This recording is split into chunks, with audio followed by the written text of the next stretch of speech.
그 행정혁신에 대해서 제가 말씀을 어디서부터 출발을 해서 드릴까 하다가 제가 도지사 취임하고 나서 우연히 이제 우리 그 정치계, 경제계, 산업계 뭐 등에서 앞선 선배 세대들이 어떤 말씀들을 좀 많이 하셨는가 이렇게 제가 쭉 봤더랬습니다. 그 중에 아주 인상 깊었던 1984년 이분의 KBS 심야 토론회에서 이분이 토론하는 걸 보면서 아 그렇구나, 정부 부문에 있는 우리가 좀 더 열심히 해야 되겠다 이런 생각을 했더랬습니다. 잠시 준비된 그 1984년 KBS 그 심야 토론회에 한 1, 2분 장면만 한번 같이 봐주시기 바랍니다. 준비 되셨나요? 불 좀 꺼주시고요. 때에 따라서는 그 순진한 공직자가 그 기업이 가서 설득하는 데야 넘어가서 나라 경제는 이익이 되지 않고 그 기업만 이익이 되는데 그 설득을 당할 때도 있는 것도 사실입니다. 그러나 그는 나는 그렇다고 해서 기업이 나쁘다고 하는 거예요. 기업은 자기 이익을 위해서 여러 가지 연구를 하죠. 연구를 하는데 뭐 무슨 어떤 사실까지 쓰라는 건 아니고 자기 기업에서 벌치긴 이렇게 하는 것이 나라 경제 이익이다. 이익 되는 점만 찾아서 길지. 그러나 공직자가 그러한 점은 나라 경제 이익이 되지만 그 반대급부로 이러이러한 점이 나라 경제 이익이 적다. 이렇게 찍은 건 거부다 하는 거죠. 그렇기 때문에 어느 쪽이 머리가 좋으냐가 돼서 이기고 지는 거죠.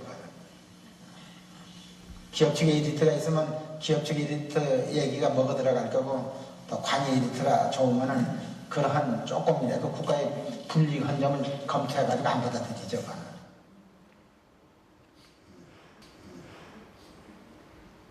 이 뒷부분 자료 화면은 또 못 찾았나 봐요. 대학생과의 대화였었는데 그 뒤에 대학생이 우리 정정 회장님한테 앞으로 정부와 기업 부문 간의 경쟁을 통해서 그러면 정부 부분이 일을 더 잘할까요? 기업 부분이 더 잘할까요? 이렇게 얘기를 하니까 정정 회장님이 기업 부분이 더 잘할 거예요 이렇게 대답을 하세요. 왜 그런지 아세요? 우리 기업 부분이 더 우수한 인적 자원을 더 많이 갖다 쓰거든요. 이러면서 기업 부분이 훨씬 더 많은 주도성을 발휘할 거라고 얘기합니다. 자, 그러면 정부 부문은 앞으로 그럼 어떻게 일을 해야 될 것이냐 하는 문제가 가장 중요한 문제입니다. 우리가 세금을 걷어서 국가를 만들고 공무원을 급여를 주고 일을 시키는 이유는 각각 모두가 가지고 있는 이익을 뛰어넘는 우리 모두의 이익을 잘 지켜달라고 공무원 조직을 두는 겁니다. 그것이 국가 조직이고 관료 조직이고 정부 조직입니다.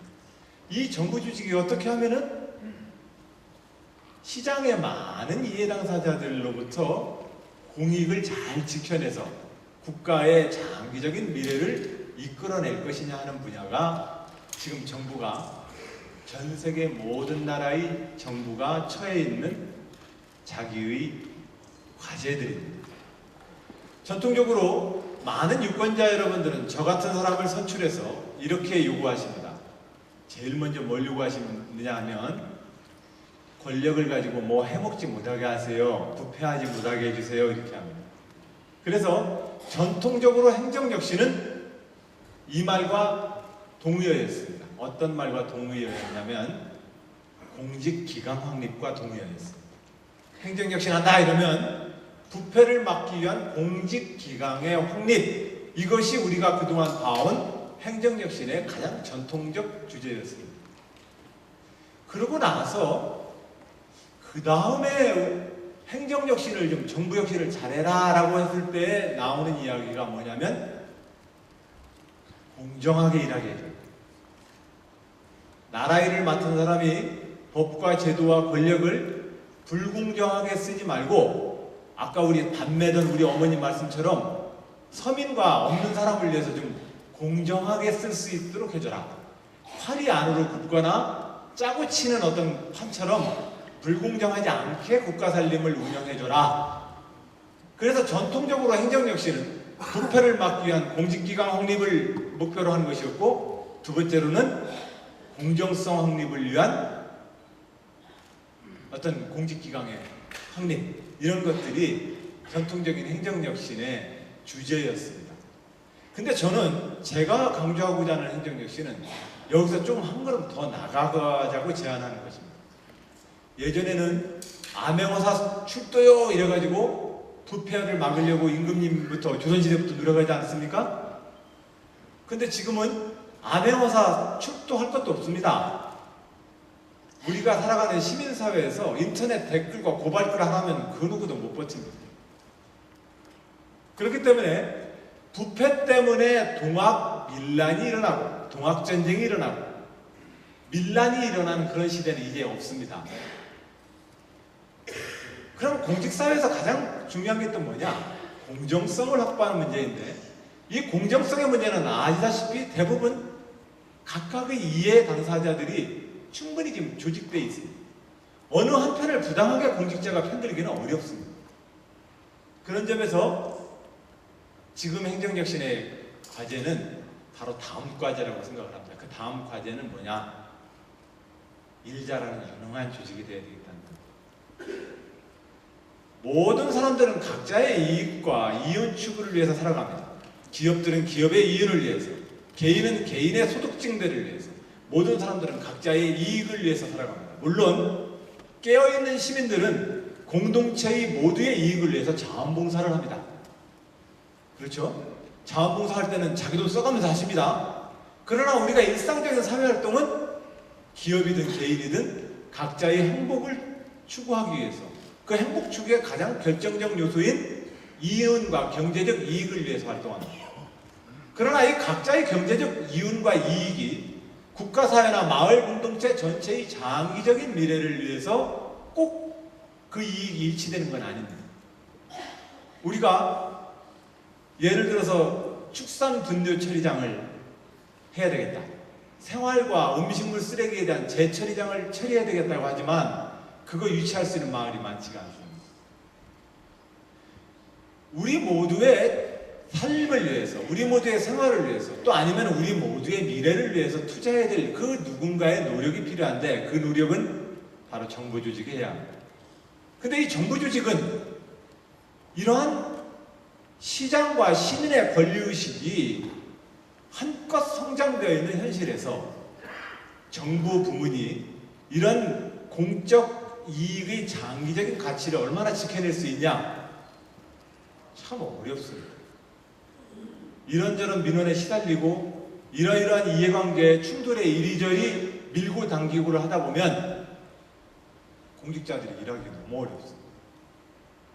그래서 제가 행정혁신의 가장 핵심 주제는 정부와 공직사회가 우리가 원래로 국가와 정부를 두었던 본래의 목적, 우리 모두의 이익을 지키기 위해서 어떻게 하면 일을 좀 더 잘할 것이냐, 여기에 행정혁신에 초점이 가 있어야 된다고 생각합니다. 보통은 공직자들 무사한 일하고 복지부동하고 법과 제도 밑에 숨어서 창의적으로 일하지 못하고 이렇게 해서 그 공직사회를 꾸짖고 나무래서 공직사회를 이렇게 공직 기강을 잡는 것이 제가 많이 봐왔던 선배 지도자들이 공직사회를 대했던 방식입니다.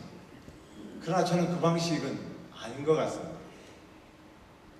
우리 공직사회도 충분히 존중받아야 합니다. 산업화 시대와 현재를 있기까지 할 때까지는 우리 저 들판의 농민들, 산업화 현장의 노동자들, 기업 총수와 기업의 지도자들, 우리 공직자들도 다 같이 힘을 모아서 현재까지 대한민국을 만들어 온 거 아니겠습니까? 그런 점에서 우리 모두가 서로 긍정의 힘을 갖고 현재의 상태를 존중을 서로 주고 존중을 서로 받아야 된다고 생각을 합니다. 이것을 전제로 저는 정부 분야가 시장의 다양한 이해 당사자들이 충돌 내에서 정부 분야가 어떠한 자기의 업무 과제를 안고 있는지를 뽑아서 그것들에 대해서 새로운 대안 방법들을 우리가 만들어 보자는 것이 행정혁신의 가장 핵심 주점입니다. 이것을 성공해내면 전 세계에서 가장 좋은 나라입니다. 미국의 클린턴 대통령에서부터 현재 오바마 대통령까지 미국 정부도 이 정부 혁신을 위해서 끊임없이 노력합니다. 영국 정부도 마가렛 대처서부터 현재 수상까지 끊임없이 이 정부 분야의 혁신을 위해서 노력합니다. 모든 나라마다 이 정부 분야가 어떻게 일을 할 것인가를 놓고 고민합니다. 저는 그런 점에서 저는 행정혁신, 일 잘하는 정부와 공무원 조직의 가장 핵심적인 혁신의 방향으로 두 가지를 제안합니다. 첫 번째로는 참여행정해야 합니다. 관이 결정하면 안 됩니다. 주권자들 스스로가 참여해서 결정할 수 있는 참여행정을 해야 합니다. 그리고 또한 가능하면 결정의 단위를 자치분권으로 넘겨줘야 합니다. 마을 단위에서 결정할 수 있는 것, 읍면동 단위에서 결정할 수 있는 것, 시군에서 결정할 수 있는 것, D. 민과 관이 함께 참여해서 함께 결정해내야 합니다. 이러한 행정으로 우리가 행정적 능력들을 향상시켜내기 위해서는 공직자들이 수많은 이해 당사자들과 대화하는 법을 배워야 하고, 수많은 이해 당사자들이 가지고 있는 그 인생의 갈등에 대해서 푸근하게 안아줄 수 있는 여유가 있어야 합니다. 그렇지 않으면 그 민을 상대로 대화를 못 해냅니다.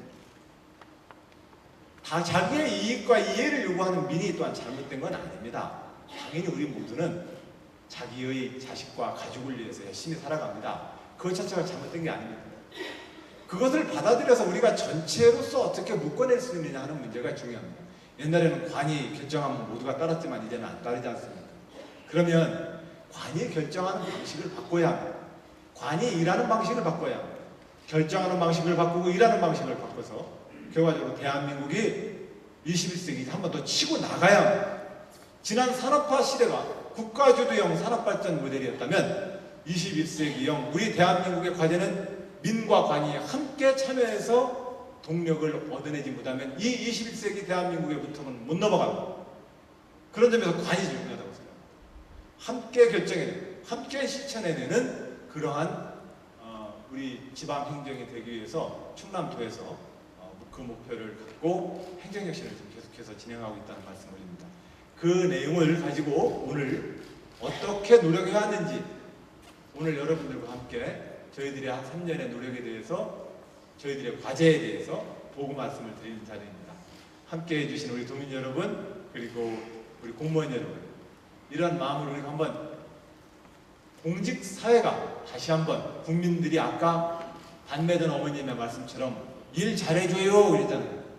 우리가 일 한번 잘합시다. 그래서 대한민국을 이제 2만 달러의 이 OECD 가입의 문턱에 서 있는 대한민국이 명실상부하게 전 세계에서 아주 좋은 나라 우리가 한번 더 도약해보자 이런 포부와 소망이 이 행정혁신에 담겨있는 저희 뜻이기도 합니다. 여러분 감사합니다.